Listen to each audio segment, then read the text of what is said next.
Lydia, dans la forêt, venait de voir ce visage réduit à feu et à cendre.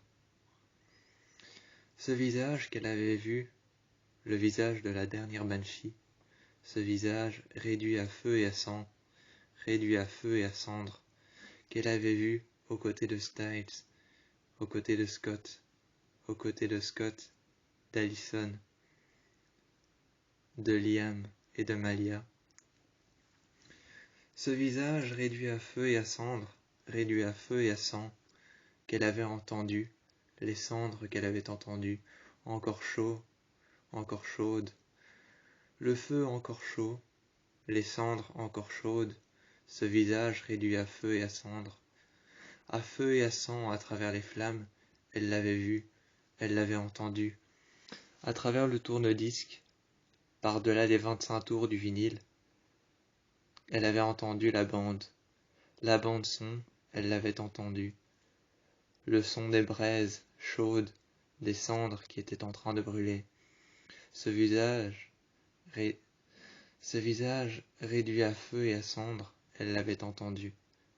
Mais avait-elle entendu les braises brûlantes de ce visage réduit à feu et à sang, ou avait-elle entendu le bruit des cendres et des braises encore chaudes, ainsi que de ce visage réduit à feu et à cendre, ou avait-elle vu les crimes qui avaient été commis par A? Avait-elle vu la Banshee brûlée, attachée, bâillonnée? Avait-elle vu la Banshee brûlée, attachée, bâillonnée, avec la peau, avec les os, avec ses bras qui étaient attachés de derrière,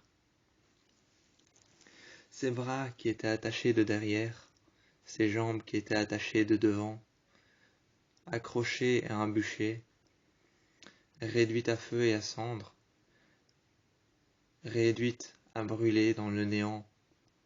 Avait-elle vu son visage, à feu et à sang, brûlé à travers les flammes, ou avait-elle vu ses bras accrochés par derrière et ses jambes accrochées par devant, ne sachant pas bouger, accrochées au bûcher? Avait-elle vu la Banshee, ou avait-elle découvert, seule, part-elle seule, avait-elle découvert, à travers les sons qu'elle avait entendus ce soir-là, à travers les sons qu'elle avait entendus ce soir-là, dans la grange de Spencer, par-delà les sons qu'elle avait entendus,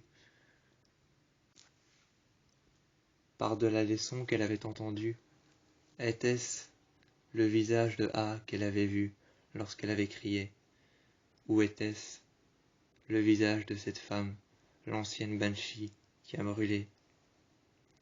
L'ancienne Banshee qui a brûlé n'a pas brûlé parce qu'on la croyait sorcière ou qu'on croyait qu'elle pratiquait la magie noire.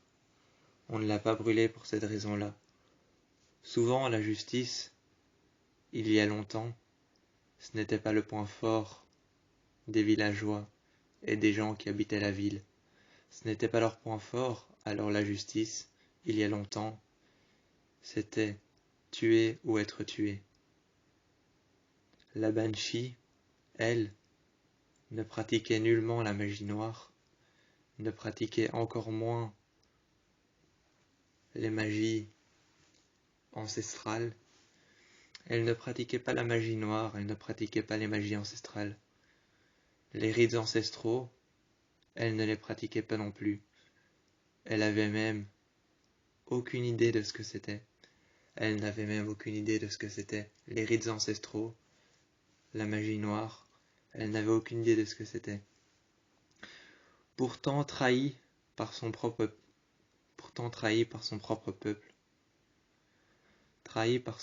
peuple, ayant été accusée d'avoir bu le sang des enfants, d'avoir commis de la magie noire, des rites ancestraux, tout ce dont elle ignorait, ayant été trahie par son propre peuple.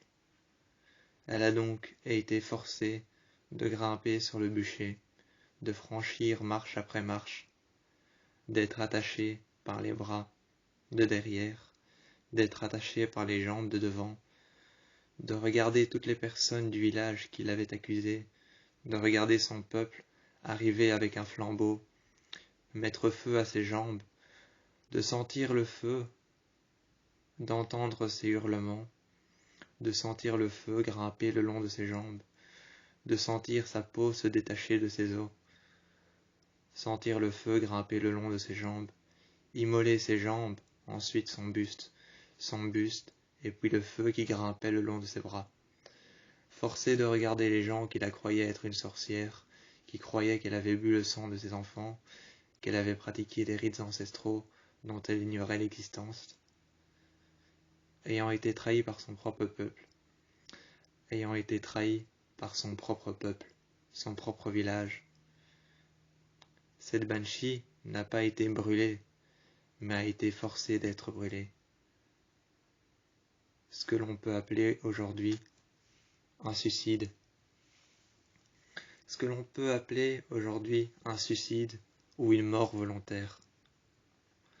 Elle a été trahie par son propre peuple. Elle a donc dit à son propre peuple ces derniers mots lorsqu'elle était attachée sur le bûcher, a été de s'adresser à son peuple. En regardant toute personne qui l'avait accusée dans les yeux, elle a dit « Je ne suis pas attachée parce que vous pensez que j'ai bu le sang de ces enfants. Je suis attachée parce que sous la volonté de Dieu, je m'en remets à ce qui doit m'arriver. » Plus personne n'avait confiance en Dieu ce jour-là. Plus personne n'avait confiance en Dieu ce jour-là, car les banshees sont soupçonnés d'être des sorcières, ayant bu le sang des enfants, ayant pratiqué des rites ancestraux pour qu'ils disparaissent. Les banshees ont tous brûlé les unes après les autres. Lydia en est la dernière de sa lignée.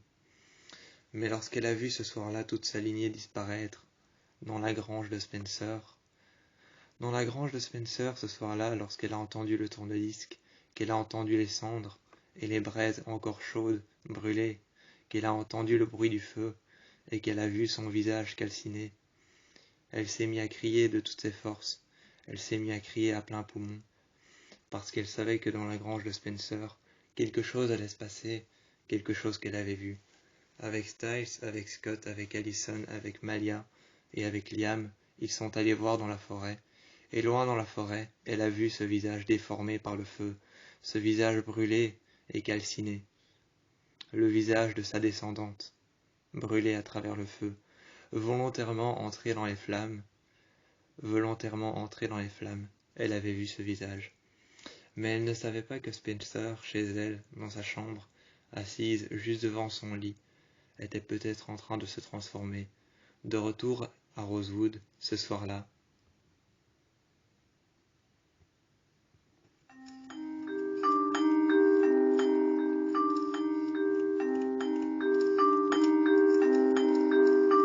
Spencer était assise sur son lit, regardait ses mains et ses jambes. Elle avait juste l'impression de se transformer, de devenir quelqu'un d'autre. Peut-être qu'elle avait l'impression de devenir plus mature. Avait-elle l'impression de devenir plus mature? Tout le monde pensait qu'elle ne savait pas ce qui se passait. Tout le monde pensait qu'elle n'avait aucune idée de ce qui se passait. Avait-elle l'impression de juste devenir plus mature? Ou savait-elle que quelque chose allait arriver? Un avènement?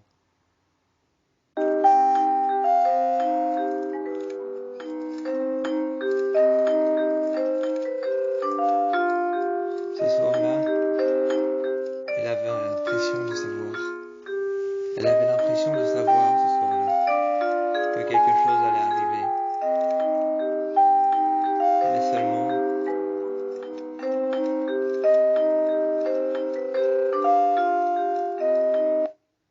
Mais seulement, de l'autre côté, Aria, elle aussi sentait la même chose. Elle avait l'impression de devenir quelqu'un quelqu'un de plus sûr, quelqu'un de plus neutre, de plus brief. Elle avait l'impression de devenir quelqu'un de plus neutre, quelqu'un de plus sûr, quelqu'un de plus brief, qui avait des sensations, qui avait des manières de voir les choses. Cette personne qu'elle était devenue ce soir-là, dans sa chambre, assis contre son lit, elle avait l'impression d'être devenue comme le tourne-disque que Lydia avait entendu. Un bruit neutre, un bruit brut, qui nous fait penser à quelque chose, qui fait allusion à quelque chose. Elle se souvenait encore de ce bruit strict et statique, ce bruit neutre qu'on entend, qu'on ne perçoit pas tout de suite, dont on entend la symphonie sans qu'il y en ait, cette symphonie que l'on entend à travers le tourne-disque, cette symphonie qu'on peut entendre sans qu'il n'y en ait vraiment, ce bruit statique, neutre, dont on ne perçoit pas tout de suite le message qu'il veut faire passer. C'est seulement après que Lydia s'est enfoncée dans la forêt, très loin, qu'elle a percuté le bruit de ce vinyle, qu'elle a su enfin faire part du message qu'il voulait lui dire, lui faire passer. Le message dont il voulait faire part, ce vinyle, ce bruit statique, ce bruit neutre, ce bruit sec qu'elle avait entendu, ce bruit statique, sec, neutre, dont elle ne percevait pas tout de suite l'angle ou la manière de le percevoir, eh bien Spencer et Arya, qui étaient toutes les deux dans leur chambre, ce soir-là, avaient bel et bien perçu la manière de percevoir les choses. Elles avaient aperçu la manière de percevoir les choses. Elles sentaient qu'à l'intérieur d'elles, ce n'était pas un changement à l'intérieur d'elles. Elles étaient assises par terre, elles se sentaient comme elles étaient, mais elles se sentaient plus grandes, plus fortes, plus rassurées, et elles savaient que ce qu'elles avaient senti, ce n'était pas le fait de devenir quelqu'un d'autre, d'avoir plus d'assurance. Elles sentaient le son, le message de ce vinyle, car tout avait commencé avec ça. Elles sentaient le message de ce vinyle ce soir-là, ce qu'il voulait dire, ce qu'il voulait faire passer comme message à Lydia, qui n'avait pas tout de suite compris. C'est seulement après avoir vu le visage déformé et immolé par les flammes qu'elle l'avait compris. Mais Spencer et Arya, elles, l'avaient compris tout aussi vite. Elles l'avaient compris tout aussi vite, ce message qu'il voulait faire passer, ce message statique, neutre, sec, qui n'avait pourtant aucun impact sur Lydia, en avait eu sur Spencer et Arya, qui avaient besoin de comprendre ce que c'était, ce qu'il voulait faire passer comme message. Mais elles, tout ce qu'elles entendaient, c'était le simple bruit d'une boîte à musique. Cette boîte à musique qui revenait souvent lorsqu'elles avaient l'impression de changer. Elles l'entendaient assez souvent.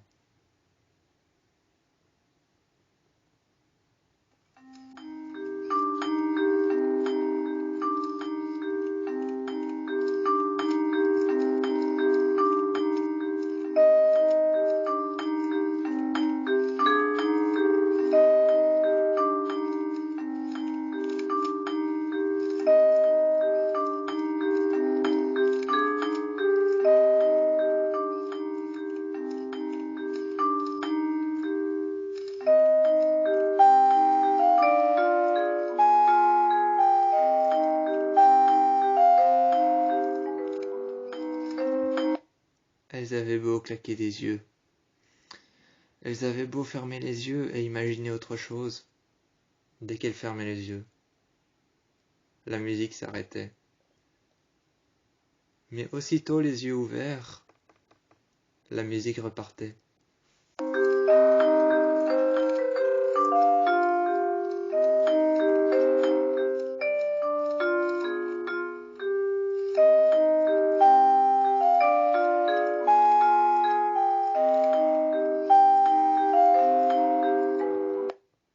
C'était une mélodie, mais aussitôt qu'elle fermait les yeux, aussitôt qu'elle clignait des yeux, aussitôt qu'elle partait dans une autre pièce, elle ne l'entendait plus. C'était comme un cauchemar, sauf que cette mélodie, cette boîte à musique, qu'elles entendaient partout à Rosewood, à Ravenswood, cette boîte à musique qu'elles entendaient partout, pouvait revenir aussitôt que le bruit du loup qu'on entendait à Beacon Hills. Le bruit du loup qu'on entendait à Beacon Hills, que autant Styles, que autant Scott, que autant Lydia, que autant Malia, que autant Allison et Liam avaient entendu. Ce bruit de loup, comme on l'avait surnommé, c'était le bruit du loup, mais ce n'était pas réellement un hurlement, ou encore un loup au bord d'une falaise qui hurlait à la lune. C'était juste une symphonie qui nous faisait penser à une meute. C'était une symphonie qui nous faisait penser à une meute de loups. À Beacon Hills, c'était ce bruit-là. Et à Rosewood, c'était une boîte à musique. À Rosewood, c'était une boîte à musique. Mais à Beacon Hills, on l'appelait le bruit du loup, la symphonie des meutes. La symphonie des meutes, le bruit du loup, ou encore le loup qui hurle à la lune. C'étaient les noms, les plusieurs noms qu'on avait donnés à cette symphonie qu'on entendait le soir. Le soir, lorsque Styles repartait chez lui, que Scott revenait chez lui, voir sa mère, que Lydia revenait dans sa chambre, que Malia repartait voir son père, sa mère, eh bien elle l'entendait, tout comme Allison qui était revenue chez son père, qui était revenue chez elle, lorsqu'ils étaient tous dans leur chambre, chez eux, Scott, Allison, Styles, Malia, Liam et les autres. Ils entendaient tous la symphonie démarrer peu à peu, très lentement. Elle démarrait peu à peu, très lentement, jusqu'à ce qu'on l'entende à travers tout Beacon Hills.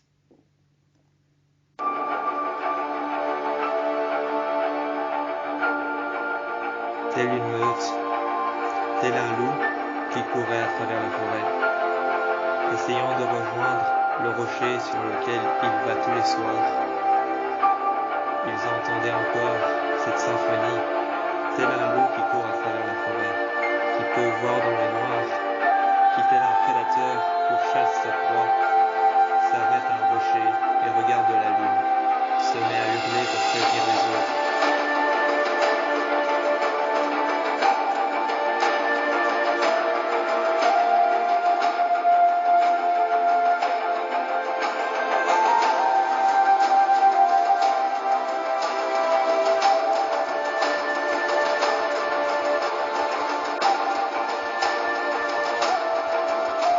Beacon Hills, c'était ça. C'était la chasse entre le prédateur et la proie. Il fallait maintenant savoir qui allait gagner. Seulement cette symphonie, peu à peu, que tout le monde l'ignorait, ou essayait de ne plus l'entendre, elle disparaissait. Et c'était comme ça tous les soirs à Beacon Hills. Comme ça l'était tous les soirs à Rosewood avec cette boîte à musique.